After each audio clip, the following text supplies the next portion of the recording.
Hello,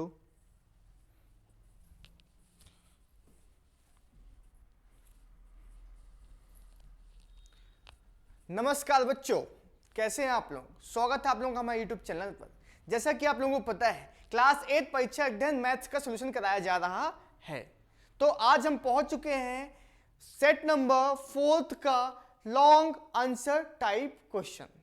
तो copy किताब निकाल लीजिए, वीडियो पे बने रहना है और चलिए सॉल्व करते हैं। ठीक है ना, चलो। दिखाई दे रहा है सभी को? ठीक है। तो पहला क्वेश्चन लॉन्ग टाइप सॉल्यूशन। तो पहला क्वेश्चन है क्या, ध्यान से देखना है। The floor of a building, क्या बोला है? The floor of a building consist of 40 tiles which are rhombus shaped and each of its diagonals are 24 centimeter and 21 centimeter in length. Find the total cost of polishing the floor at the rate of 2 rupees per square centimeter. इसका मतलब ये हुआ बच्चों कि एक floor है, एक building का फ्लोर, ठीक है, जमीन, उसमें टाइल्स लगाया गया है। क्या लगाया गया है? टाइल्स। टाइल्स जो है रोम्बस की शेप में। कौन सी शेप में बेटा? रोम्बस की शेप में है। ठीक है, चलिए। और क्या बोला है? जिसमें से डायगोनल कितना दिया हुआ है? दो डायगोनल दिए हुए हैं, D1 और डायगोनल 2 कितना दिया हुआ है? 21। ठीक है, तो गिवन क्या है? डायगोनल दिया हुआ। क्या दिया हुआ है? डायगोनल। डायगोनल फर्स्ट, ठीक, कितना दिया हुआ है? 24। और D2 कितना दिया हुआ है? 21 सेंटीमीटर दिया हुआ है। आई बात समझ में? ठीक, सबसे पहले बात तो ये हमें पता है एरिया ऑफ रोम्बस कौन सी शेप में है? रोम्बस की शेप में है। तो हम क्या करेंगे, पहले एक टाइल्स का एरिया निकाल लेते हैं। ठीक है ना, एक टाइल्स का एरिया कितना दिया हुआ है? फॉर्मूला क्या होता है? Half D1 into D2। तो बेटा D1 कितना दिया हुआ है? 24 और D2 कितना दिया हुआ है? 21। कर दे तो कटम 2 1 2 2 2 4 कट गया। ये 21 इंटू 12 करो, 21 इंटू 12 करिए, 2 1 कम 2 2 2 नहीं 4, 1 1 1 1 2 2 2 4 प्लस 1 5 हो गया। ये हो गया 252। कितना आ गया? 252 सेंटीमीटर स्क्वायर। 252 सेंटीमीटर स्क्वायर जो है एक टाइल्स का एरिया है। ठीक है, अब आगे क्वेश्चन क्या बोला है? Find the total cost of polishing the floor at the rate of 2 rupees per square centimetre. और क्वेश्चन बोला the floor of building consist of 40 tiles. और उस बिल्डिंग के फ्लोर में 40 टाइल्स लगे हुए हैं। कितने टाइल्स लगे हुए हैं बेटा? 40। हमने एक टाइल्स का एरिया भी निकाला है। ठीक है ना, एक टाइल्स का एरिया निकाल दिया। ठीक है, तो एरिया ऑफ 40 टाइल्स, तो बेटा 252 में से 40 का मल्टीप्लाई कर दो। 252 मल्टीप्लाई बाई 40, तीनों 0 1 2 3 4 2 8 4 5 20 कैरी 2 4 2 8 9 10 आ गया 0 8 0 0। तो आंसर कितना आ गया? 1080 सेंटीमीटर स्क्वायर। मतलब उस बिल्डिंग के फ्लोर में इतना एरिया कवर किया है 40 टाइल्स को लगाने के लिए।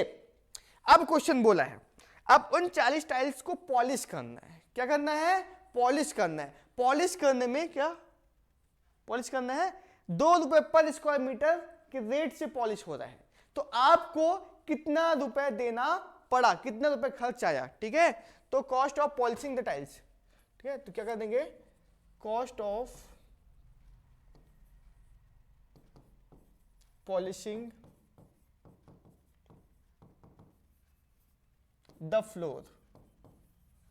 ठीक है, तो कितना रुपए खर्च आया है, कितना स्क्वायर मीटर है? इतना। पैसा कितना लग रहा है? 2 रुपए। 2 से मल्टीप्लाई कर दो, 2 0 0 2 8 16 कैरी 1 2 0 0 1 आ गया, 2 0 0 2 1 2 ये आ गया। इतना रुपए क्या आ गया? खर्च आ गया बेटा। तो इसको नोट डाउन करिए, मैं चेक कर लेता हूं सही है कि गलत। जब तक इसको करना है नोट डाउन, आपको स्क्रीनशॉट कर लेना। आ गया समझ में? चलो आ गया तो फटाफट छापो जल्दी से, मैं इसका आंसर चेक कर लेता हूं सही गलत। 56 पेज नंबर क्वेश्चन नंबर 7, 56 का question number 7।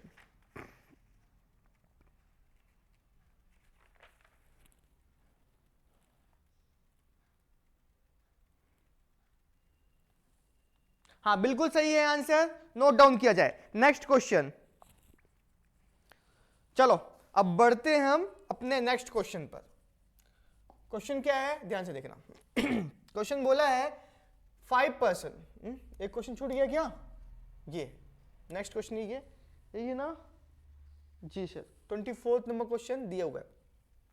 Express in standard form, पहला क्वेश्चन ए नंबर क्या दिया हुआ है, 0.1 2 3 4 1 2 3 4 5 1 2 3 4 5 78, ठीक है ना। इसको स्टैंडर्ड फॉर्म में करना है ना, तो सबसे पहले क्या करो बेटा, सबसे पहले 78 दिए हुए है ना, 78 लिखो और एक नंबर के बाद पॉइंट लगाना है, तो 7 एक नंबर के बाद पॉइंट लगा दो, क्या लगा दो, पॉइंट, ठीक है ना। चलो अब ये पॉइंट को हम राइट साइड भेजेंगे, तो 1 2 3 4 5 6, एक पॉइंट यहां पर लाया ना बेटा, तो इनटू 10 की पावर -6 कर देंगे, ठीक है। पॉइंट अगर लेफ्ट साइड ले जाते तो 10 की पावर +6 करते, तो माइनस क्यों किया गया, राइट साइड लेके गए। फिर से देखना, पॉइंट को यहां ले जाना है, 1 2 3 4 5 6, ये आ गया आपका आंसर।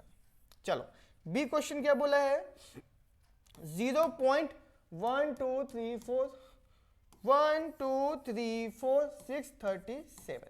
अब क्या करना है बेटा, सेम ये नंबर्स को लिखो, पहले लिख दिया सर जी। अब एक नंबर के बाद पॉइंट लगाना है, तो एक नंबर के बाद हमने पॉइंट लगा दिया। अब उसके बाद मल्टीप्लाइन के साइन लगाना है, उसके बाद देखो कितने बच गए, 1 2 3 4 5, कितना गया, 10 की पावर -5। यही तो क्या आपका आंसर। नोट डाउन किया जाए फटाफट, नोट डाउन किया जाए।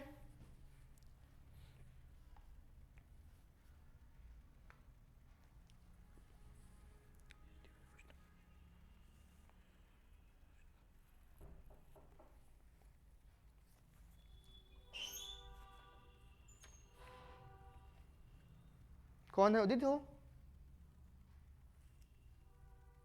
तुम, हो ना उदित, हाँ ठीक, हाँ।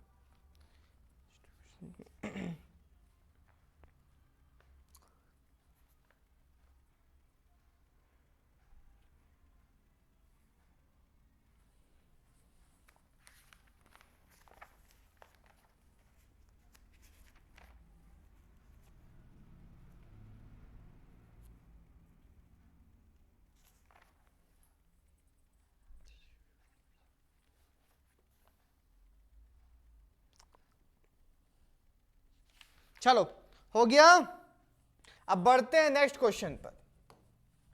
क्वेश्चन क्या बोला है, 5% takes 6 days to paint a house. 5 आदमी मिलके एक घर को पेंट करने में 6 दिन लगाते हैं, ठीक है ना, ये क्वेश्चन था। अब इसी क्वेश्चन है, 2 of the person fell ill before the work started। अब क्या हुआ कि 2 आदमी, उनमें से 2 व्यक्ति क्या हो गए, काम स्टार्ट होने के पहले बीमार पड़ गए। 5 आदमी थे, कितने, 5 आदमी मिलके एक घर को पेंट कर पाते हैं, ठीक है ना।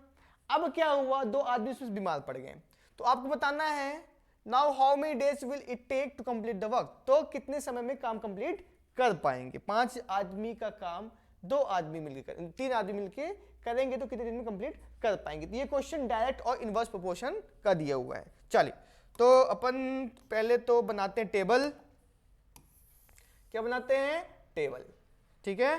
क्यों, क्योंकि डायरेक्ट इनवर्स प्रोपोर्शन हम बनाते हैं हमेशा टेबल। ये बना लिया, ठीक है ना, बन गया टेबल। चलो आगे समझ में।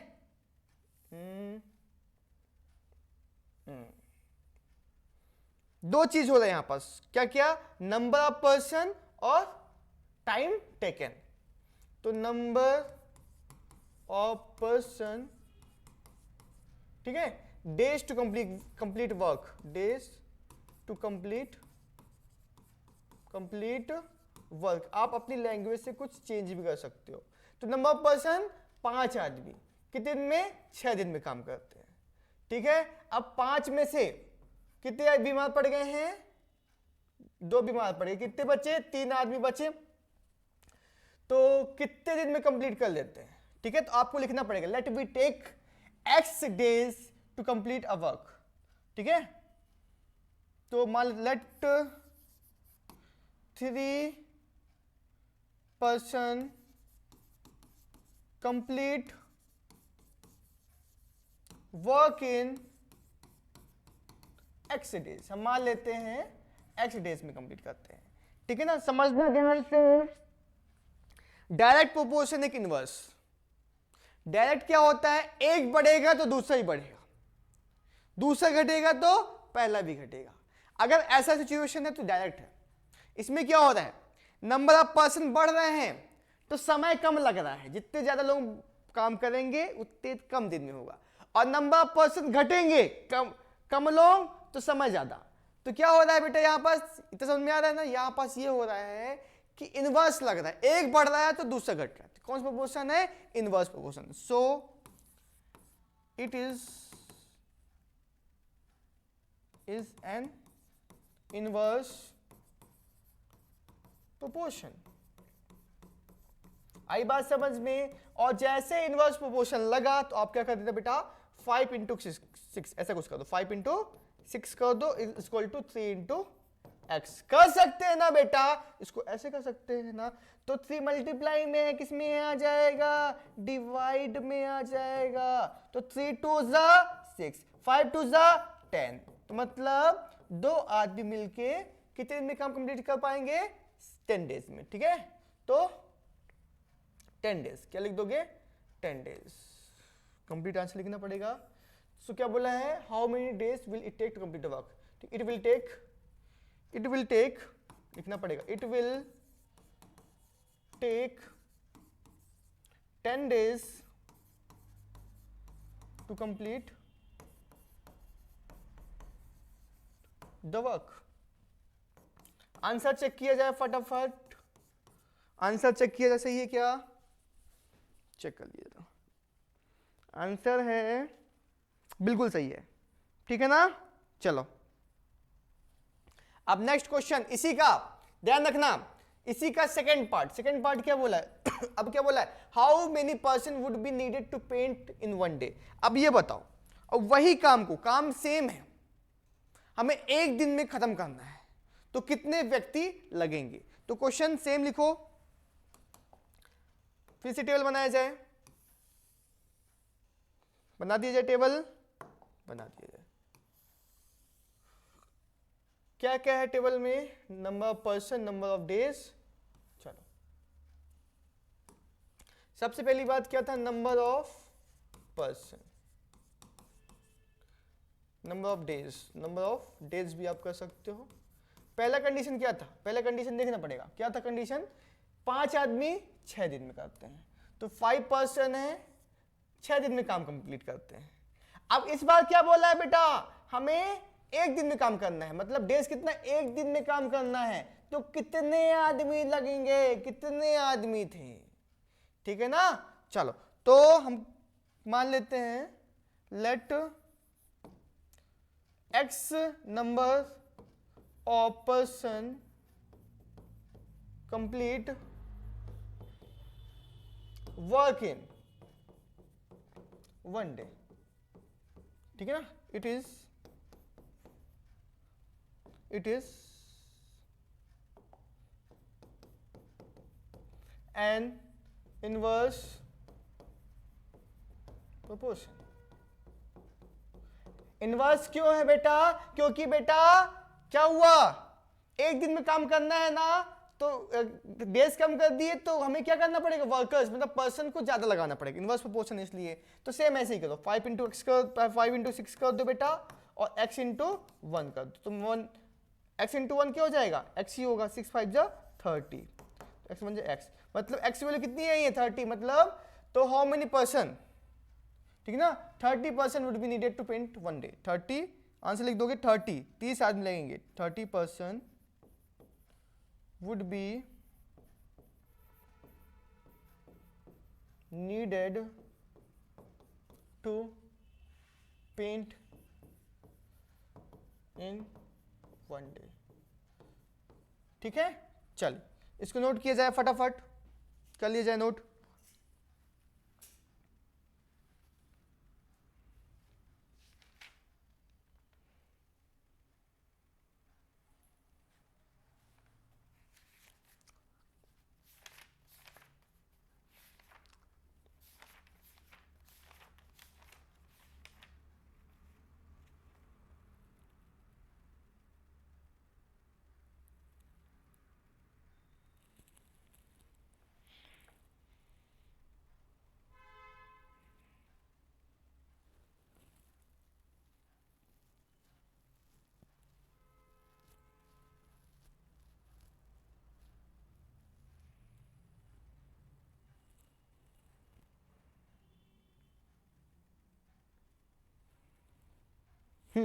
हो गया कंप्लीट। चलिए अब हम बढ़ते हैं नेक्स्ट क्वेश्चन पर। ओ एक क्वेश्चन छूट गया हमारा, एक क्वेश्चन छूट गया है, जो कि क्वेश्चन है, नेक्स्ट क्वेश्चन क्या बोला है,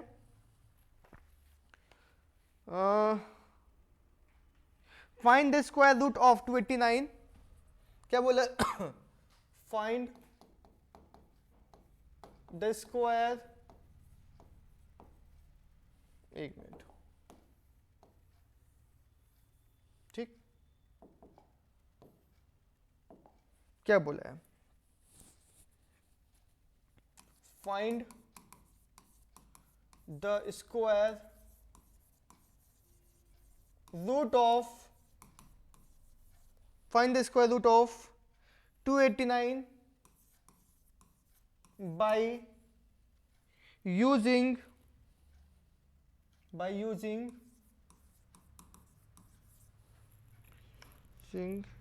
विलोकनम, ठीक है, विलोकनम मेथड, ठीक है। Also write the working method, also write the working method. इसको कैसे करेंगे, ध्यान समझिएगा, ठीक। वर्किंग मेथड आप क्या करना, आप लोग लिख लेना अध्ययन से, मैं इसको ट्रिक समझा देता हूं, ठीक है ना।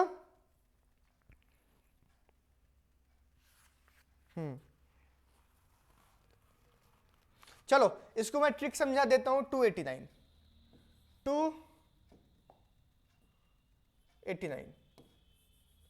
क्या दिया हुआ है, 289 दिया हुआ है ना, इसका मैं ट्रिक समझा देता हूं अच्छे से।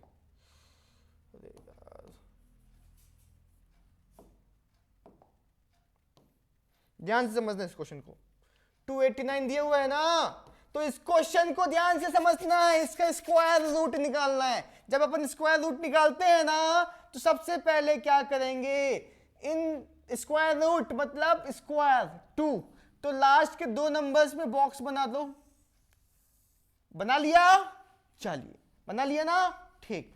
अब 9 दिया हुआ है, वंस प्लेस को देखो, 9 किसके स्क्वायर्स के वंस प्लेस में आता है, तो एक हो गया 2 का स्क्वायर 4, 3 का स्क्वायर 9 आता है ना बेटा, 3 का स्क्वायर क्या होता है 9, और 7 का स्क्वायर 7 से बन जा 49, मतलब 3 के स्क्वायर के वंस प्लेस में 9 आता है और 7 के स्क्वायर के वंस प्लेस में 9 आता है, तो 3 लिखो और 7 लिखो।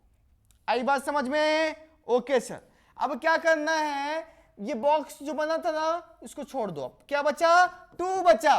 अब ऐसे स्क्वायर करो कि 2 से ज्यादा ना हो, ठीक है ना। तो 1 का स्क्वायर 1, 2 का स्क्वायर 4, 4 ज्यादा हो गया ना 2 से, तो 1 का स्क्वायर 1, 2 का स्क्वायर 4, 2 का स्क्वायर ज्यादा हो गया ना 2 से, तो हम क्या लिखेंगे 1, क्या लिखेंगे 1 लिखेंगे, तो 1 लिखो यहां और ये 1 लिखो यहां। आगे समझ में?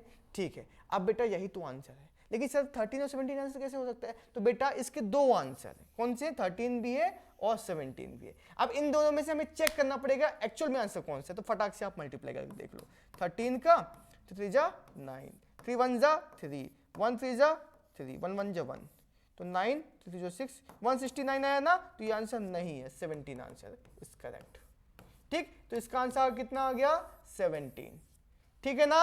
इस मेथड को आपको लिखना ही पड़ेगा, वर्किंग मेथड। तो आप क्या करना, परीक्षा अध्ययन में जाना, पूरे मेथड लिखे हुए हैं, वहीं से आपको सेम तरीके से लिखना है। मैंने ट्रिक बता दिया। अब थैंक्स फॉर वॉचिंग। ठीक है, तो सौर माझी जी हैं जो कि बहुत ज़्यादा मेहनत की है पीपीटी वगैरह बनाने के लिए, तो उनको भी थैंक्स कमेंट में लिखिएगा। ठीक है, तो बेटा हो चुका है क्लास 8 परीक्षा अध्ययन complete. Model paper first, second, third, fourth हो चुका है कंप्लीट। एक चीज मैंने सेट 3 का फिल इन द ब्लैंक्स बनाना भूल गया था।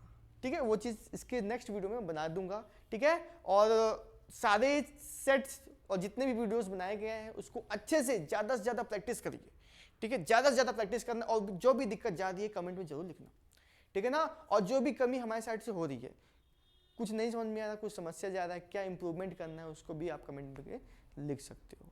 ठीक है ना, और अपने दोस्तों को प्लीज़ ज़्यादा से ज़्यादा शेयर करिए। ठीक है, थैंक यू सो मच।